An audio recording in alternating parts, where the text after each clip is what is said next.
Hubert est un jeune mouton. Depuis qu'il n'est plus un petit agneau, obligé de rester près de sa maman brebis, il adore gambader avec ses copains. Il sait que son papa bélier le surveille toujours et qu'il ne risque rien.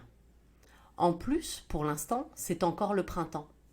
Alors tous les moutons sont rassemblés dans un grand pré clôturé, en bas duquel serpente un ruisseau. Ils ont aussi un abri en bois pour se reposer la nuit ou quand il pleut. Hubert et ses copains adorent faire la course.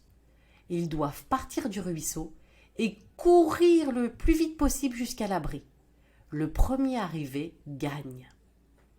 Hubert a commencé son apprentissage de jeune mouton et il sait maintenant distinguer les plantes qui sont comestibles et celles qui sont dangereuses. Il adore la luzerne. Un jour, alors qu'il broutait tranquillement, il s'est même retrouvé nez à nez avec un lapin. Lui aussi adorait la luzerne, alors ils ont partagé. Hier, le berger est passé, et avec l'aide de son chien, les a tous rassemblés.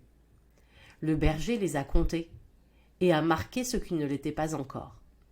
Hubert a maintenant une petite plaque jaune à l'oreille, comme tous ceux du troupeau. Depuis sa visite, rien n'est plus comme avant.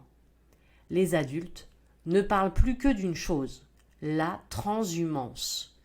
Hubert ne sait pas ce que c'est, mais ça a l'air trop bien. Ce matin, Hubert et ses copains ont décidé d'en savoir plus. Ils vont rendre visite à Eugène, le bélier le plus âgé du troupeau. Eugène est très intimidant et n'hésite pas à gronder les agneaux lorsqu'ils jouent à la bagarre trop près de lui ou lorsqu'ils font trop de bruit.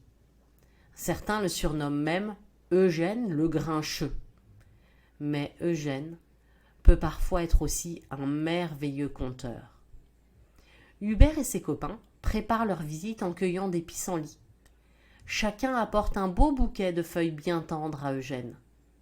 Celui-ci s'installe tranquillement pour déguster ce festin, puis demande aux jeunes agneaux la raison de leur visite.